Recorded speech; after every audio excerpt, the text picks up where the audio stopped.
बिस्मिल्लाहिर्रहमानिर्रहीम। मैं पाइथन के इस लेक्चर में आपको वेलकम करता हूँ। उम्मीद है कि आप खैरियत से होंगे।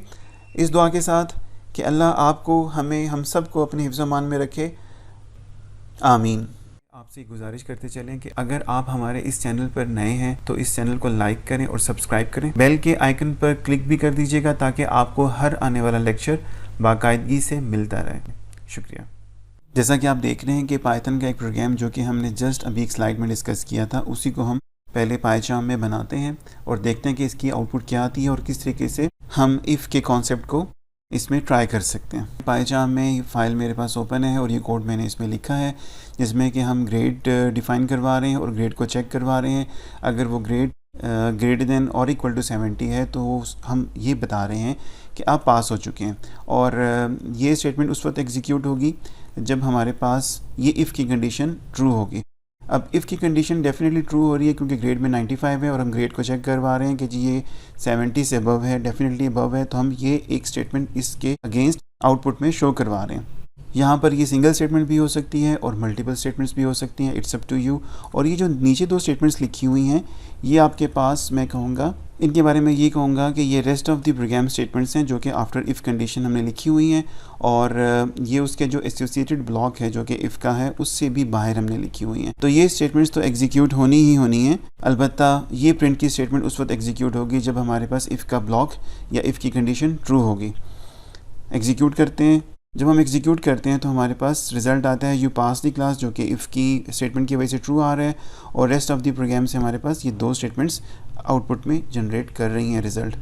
अब हम क्या करते हैं जी, अब हम ये करते हैं कि ग्रेड को 65 के इक्वल करते हैं। ये आप यूज़र से भी इनपुट ले सकते हैं, इट्स अप टू यू।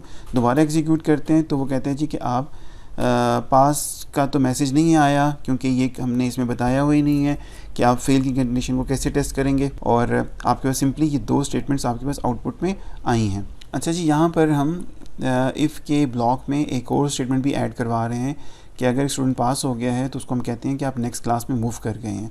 जैसे कि यहाँ पर लेट्स से मैं वापस 75 इनपुट करता हूँ और इसको एग्जीक्यूट करता हूँ तो आपके पास you pass the class, you are promoted to next class, ये दोनों इफ़ की स्टेटमेंट के अगेंस्ट एग्जीक्यूट होंगे। और इसी तरीके से अगर मैं यहाँ पर 65 करता हूँ तो ये दोनों स्टेटमेंट्स जो कि इफ़ के ब्लॉक का पार्ट हैं ये एग्जीक्यूट नहीं होंगी। ठीक है।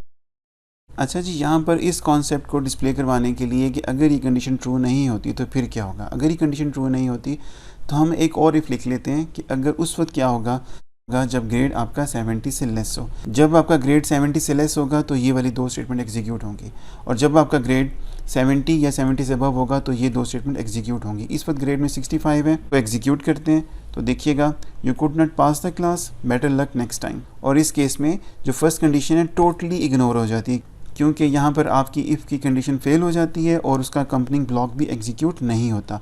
सिर्फ 65 ग्रेड के अगेंस्ट ये कंडीशन ट्रू होती है और आप उसे कहते हैं कि आप के स्टूडेंट जो है ना वो फेल हो गया है। और अगर मैं यहाँ पर वापस 75 स्कोर कर दूँ जो कि आपकी कंडीशन फर्स्ट इफ़ की कंडीशन को क्वालिफाई कर रहा है, तो उस केस में आप देखें कि आपकी फ़र्स्ट इफ़ की कंडीशन ट्रू होती है और आपके पास आउटपुट आ रही है, और सेकंड इफ़ की कंडीशन क्वालिफाई नहीं करती, इस वजह से उसकी स्टेटमेंट्स भी स्किप हो जाती हैं जो कि उस वक्त एग्जीक्यूट होनी थी।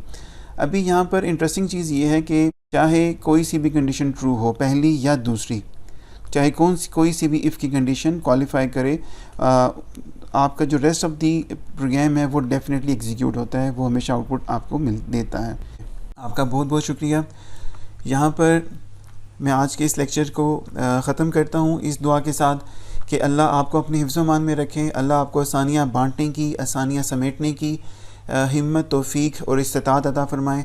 अपने इर्द गिर्द के लोगों का बहुत बहुत ख्याल रखिएगा। Thank you. अल्लाह हाफिज़।